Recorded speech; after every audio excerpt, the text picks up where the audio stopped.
La pregunta con la cual quiero iniciar nuestra reflexión es, ¿será posible que se predique el Evangelio de nuestro Señor Jesucristo con el poder del Espíritu Santo y no suceda nada? ¿Eso es posible que ocurra?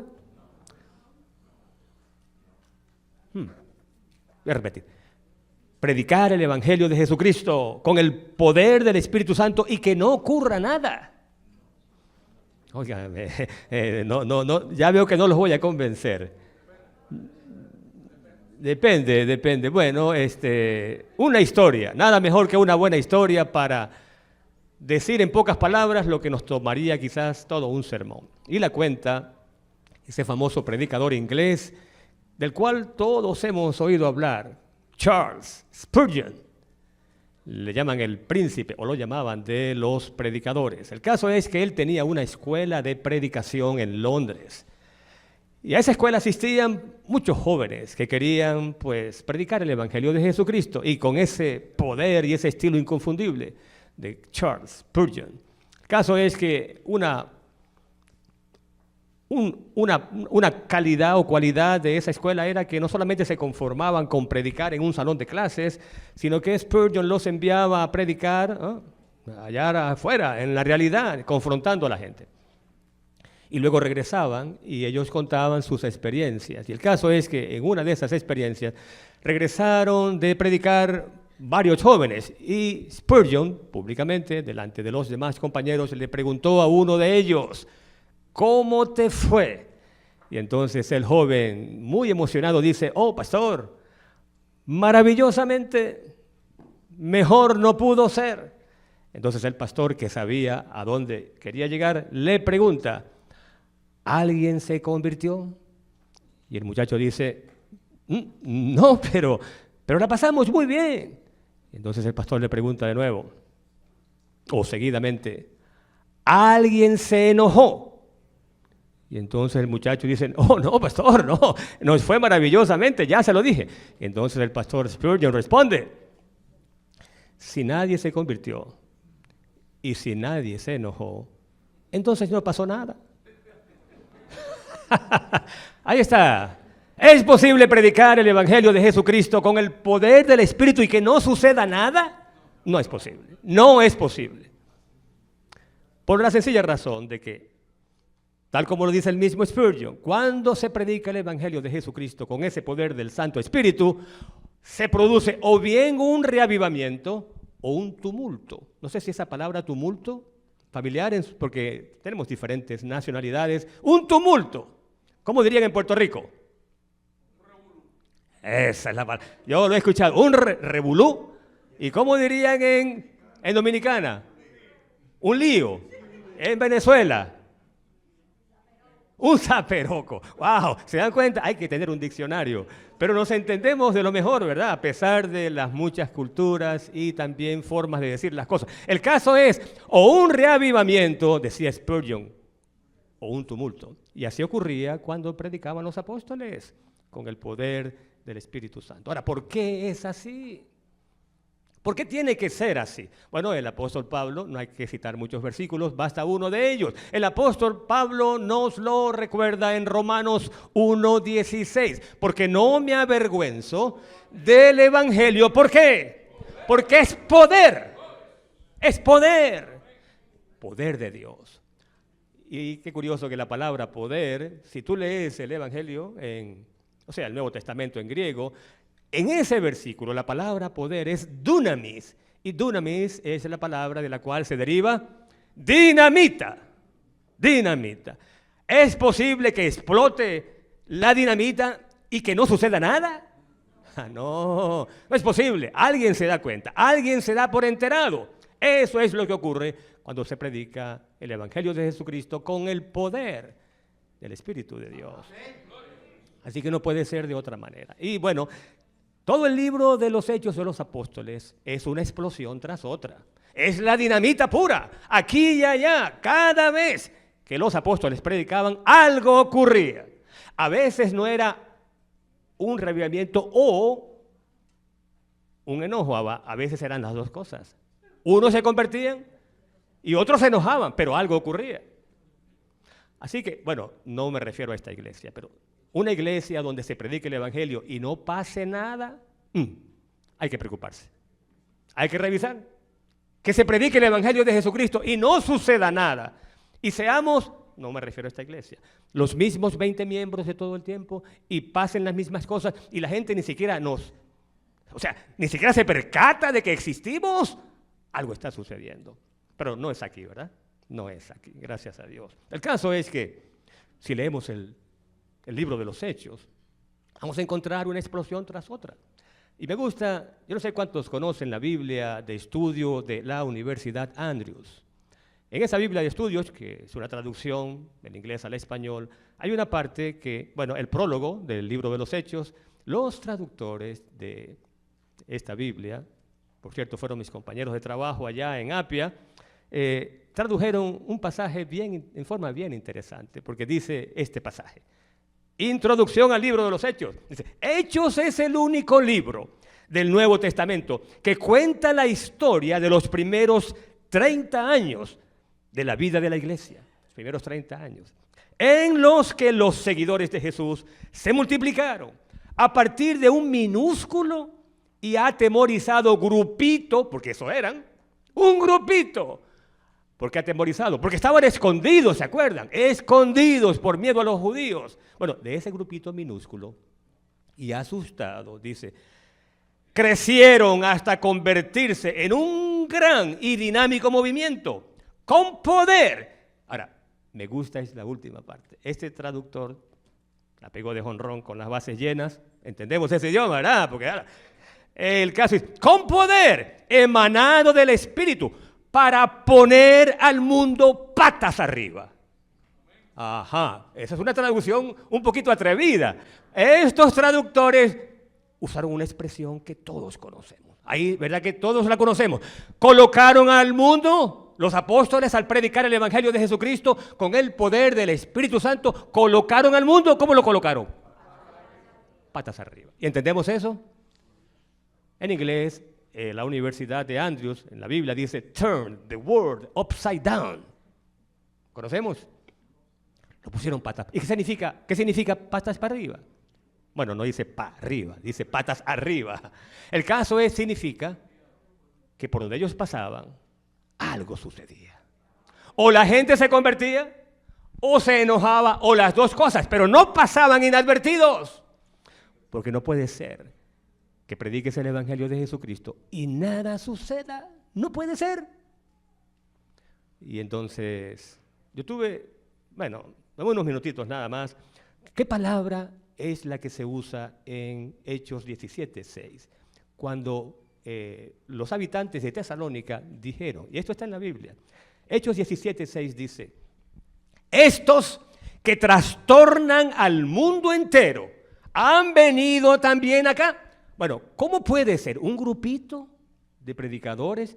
Y dice aquí, estos que trastornan al mundo entero han llegado también aquí. Bueno, la palabra trastornar, anastao. No me gusta usar palabras griegas en un sermón, pero el caso es que esa palabra anastao, bueno, no la estoy pronunciando correctamente, por supuesto, es griego koiné, griego antiguo del primer siglo de la era cristiana. Significa literalmente alterar, revolucionar, ¿qué cosa?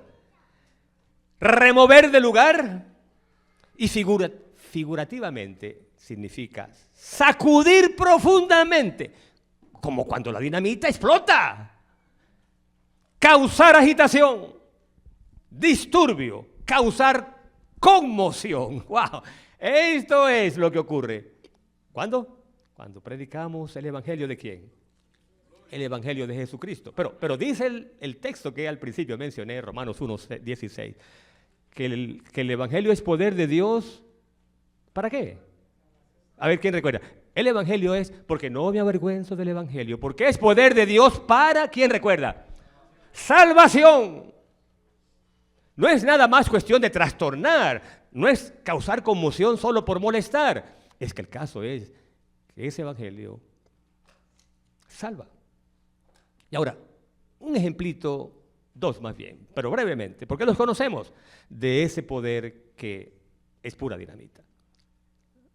No habían pasado muchas semanas desde que Jesús había ascendido. No habían pasado muchas semanas.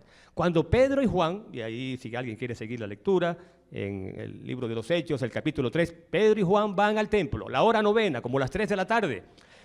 Y entonces se encuentran allí a un hombre tullido de nacimiento. Lo llevaban cargado y lo colocaban en una puerta llamada La Hermosa para que él, ¿qué hiciera? Pidiera limosna. Era como alguien tenía un negocio allí montado. Lo llevaban, no por compasión, no por amor, sino porque generaba recursos. Lo dejaban allí todo el día mendigando y algo obtenía. Entonces, cuando este tullido ve a Juan y a Pedro, bueno, él espera que ellos le den algo. ¿Verdad que sí? Bueno, claro, entonces, ese relato, versículo 4, él pide la limosna. Y entonces, junto con Juan, versículo 4 de Hechos 3, escucha con atención. Pedro fijó los ojos en él y le dijo, míranos. ¿Y qué está esperando el mendigo cuando él dice, míranos? ¿Qué está esperando el mendigo?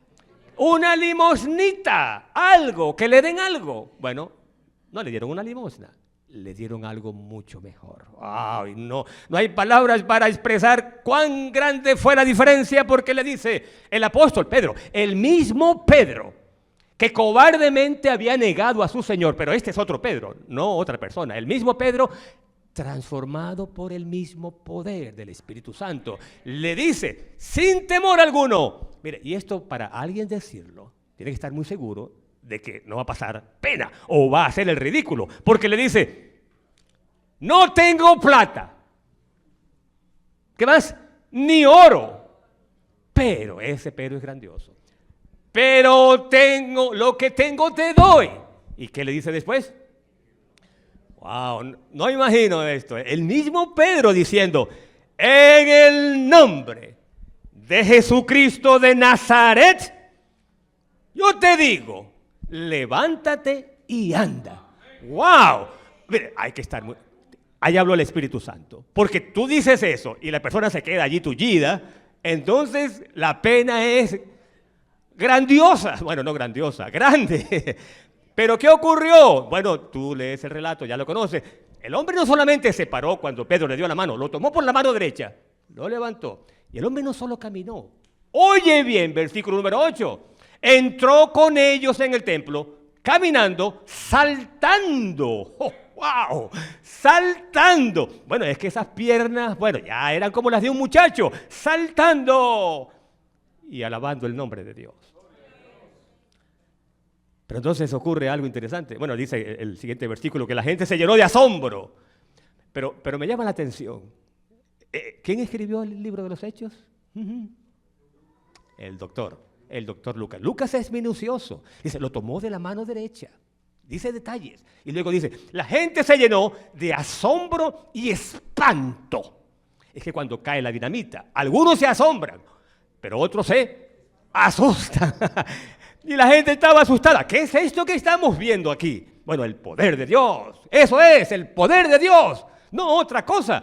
Y entonces Pedro predica. ¿Pero es el mismo Pedro? No, es un Pedro transformado por el mismo poder. Y bueno, este sermón parecido al del Pentecostés, al final del sermón, bueno, según Spurgeon dice, cuando se predica el Evangelio ocurre o un reavivamiento o un tumulto. El reavivamiento se produjo. ¿Cómo sabemos? Porque en el capítulo 4 dice... Muchos de los que habían oído la palabra, es decir, el sermón de Pedro, creyeron. Y ahora escucha, 4:4 del libro de los Hechos, y su número llegó a unos 5,000 hombres. Bueno, si había 5,000 hombres, siempre hay más mujeres que hombres en las reuniones religiosas. Tú cuidado, reuniones religiosas. Y niños, bueno, 5,000 hombres. Probablemente 10 a 15,000 personas creyeron en ese momento. Bueno, ese es el reavivamiento y el tumulto y el enojo. Bueno, si lees el principio del capítulo 4, apenas Pedro terminó el sermón, ¿qué ocurrió? Mientras Pedro y Juan hablaban, vinieron los sacerdotes con el jefe de la guardia del templo y los saduceos, y resentidos de que los apóstoles enseñaran al pueblo y anunciaran la resurrección de los muertos, les echaron mano y los metieron a la cárcel. cuando se predica el evangelio, o alguien se convierte, o alguien se enoja, o a veces ocurren las dos cosas, pero siempre ocurre algo. ¿Por qué estás tú aquí hoy? ¿Por qué estoy aquí? Porque escuchamos ese evangelio.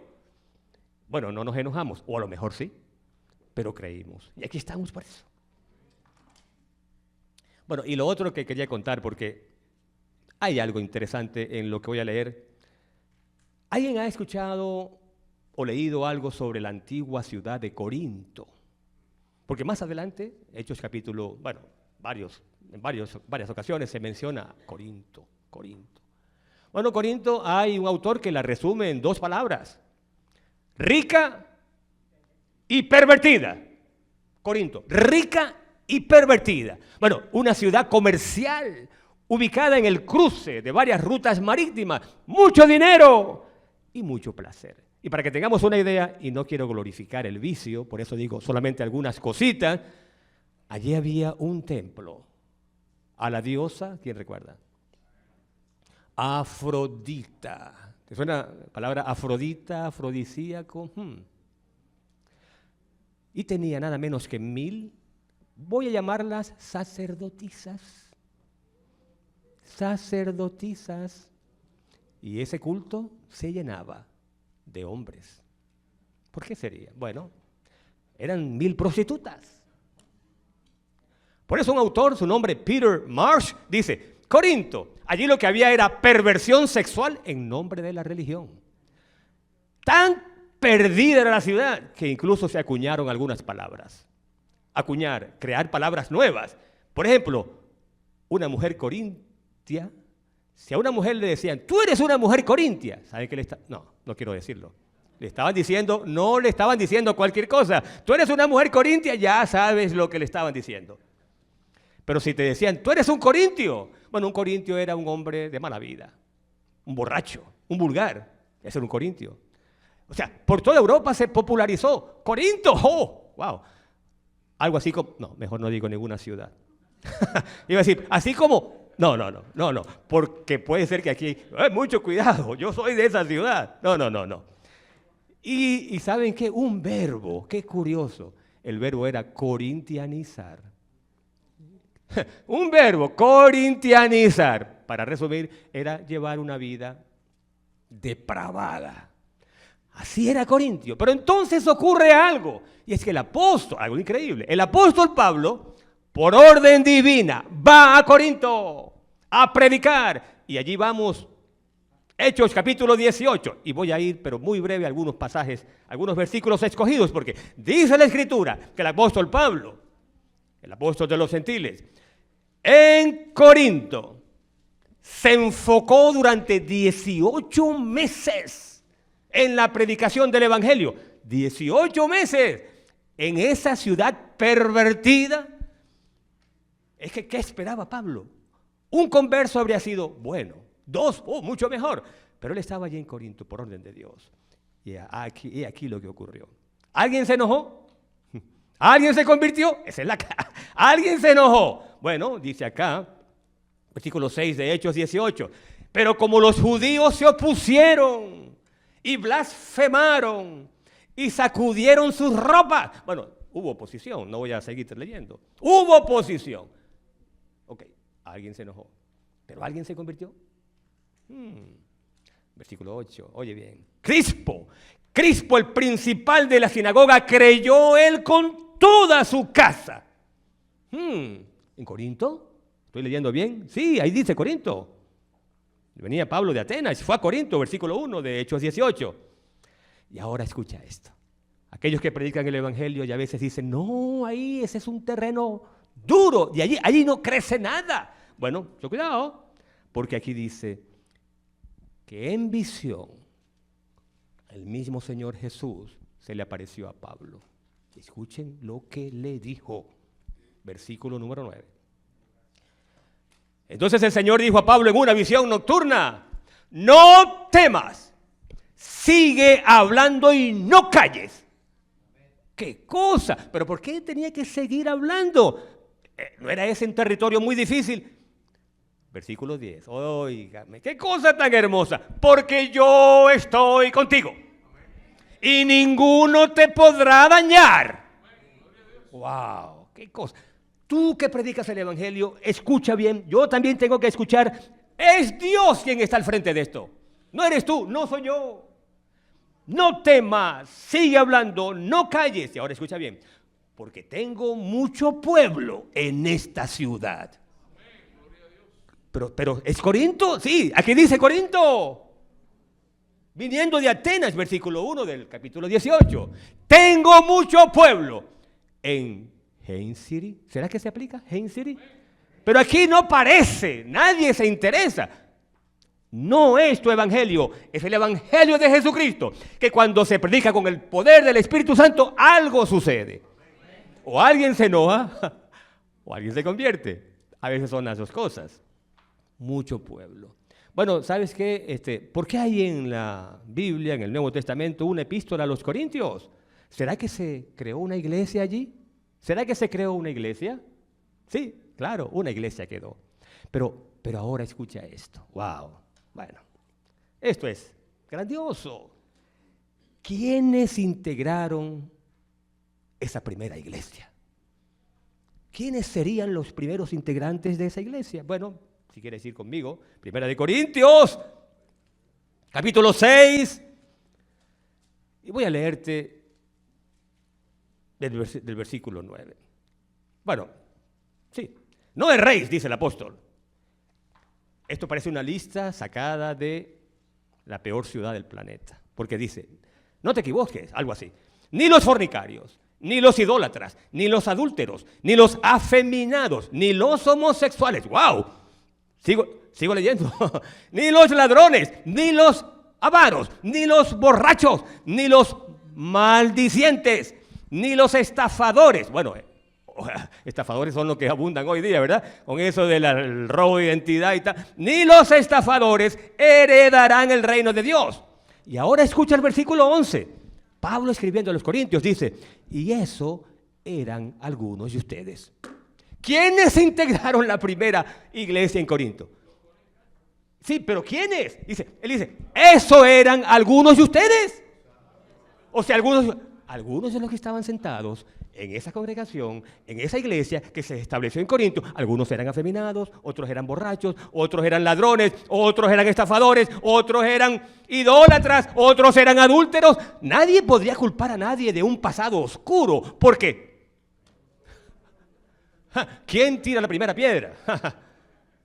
Nadie podía, porque todos habían tenido un pasado. Pero lo más grandioso es que el poder del evangelio es tal que puede ser un estafador, un ladrón, un criminal, un idólatra, un borracho, puede ser lo que haya sido en el pasado. El evangelio de Jesucristo lo puede cambiar. No digas, oh, no, ese caso es imposible para Dios. No digas eso, porque el poder de Dios, cuando estalla, se hace sentir y algo ocurre. Algo sucede. Bueno, lo que esto me enseña, y ahora estamos llegando al final. No importa, mi amigo, mi amiga, cuál haya sido tu pasado, hoy estás aquí. No importa cuál haya sido tu pasado, no importa cuán profundamente hayas caído, ahora ya no eres lo que solías ser. No somos lo que antes éramos. ¿Sí o no? Ya no somos. Ahora somos hijos e hijas de Dios. No somos lo que antes éramos. Y ahora ahí viene el saludo. ¿Se acuerdan cómo fue que saludé? ¿Cómo están los santos? Oh, bueno, ¿sabes qué? Si tú vas a Primera de Corintios y al capítulo número 1 te vas a sorprender porque el saludo del apóstol Pablo, oye, capítulo 1 de Primera de Corintios, versículo 1, Pablo, llamado a ser apóstol de Jesucristo por la voluntad de Dios, y el hermano Sóstenes, a la iglesia de Dios que está en Corinto. Se creó una iglesia, ¿sí o no? Se creó una iglesia. A la iglesia de Dios que está en Corinto, a los santificados en Cristo, llamados santos. Wow, esto es, mira, como para quedarse sin aliento.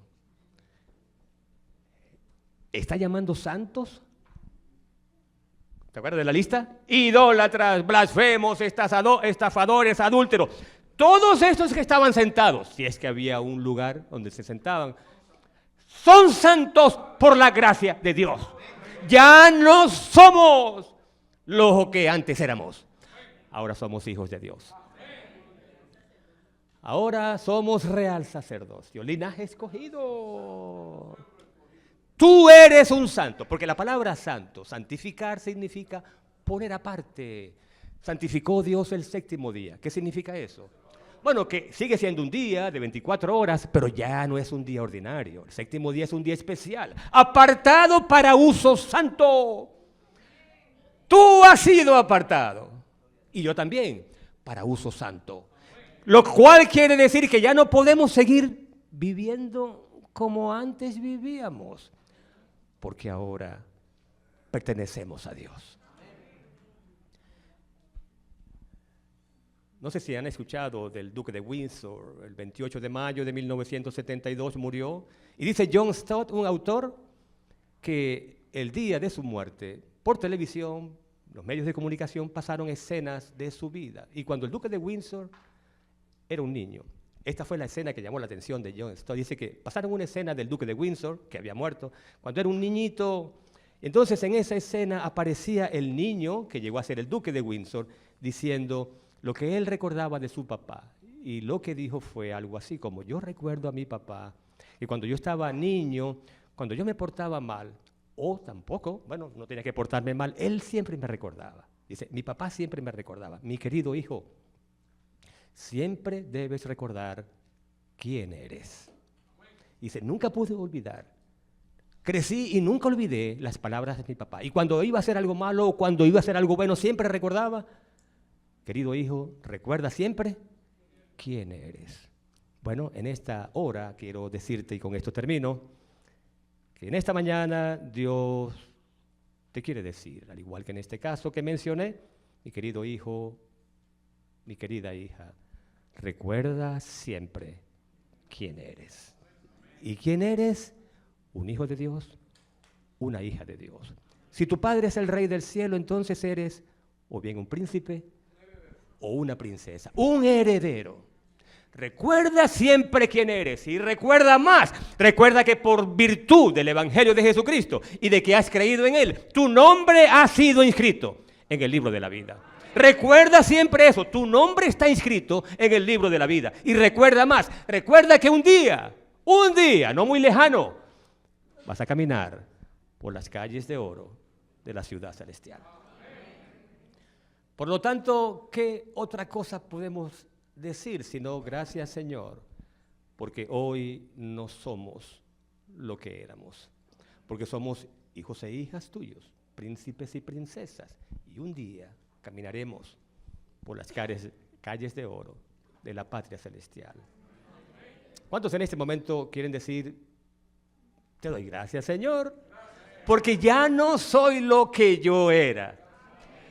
Soy alguien apartado para uso santo. Y por lo tanto, con la ayuda de tu Santo Espíritu, me propongo o resuelvo que me comportaré como un representante del Rey del Cielo.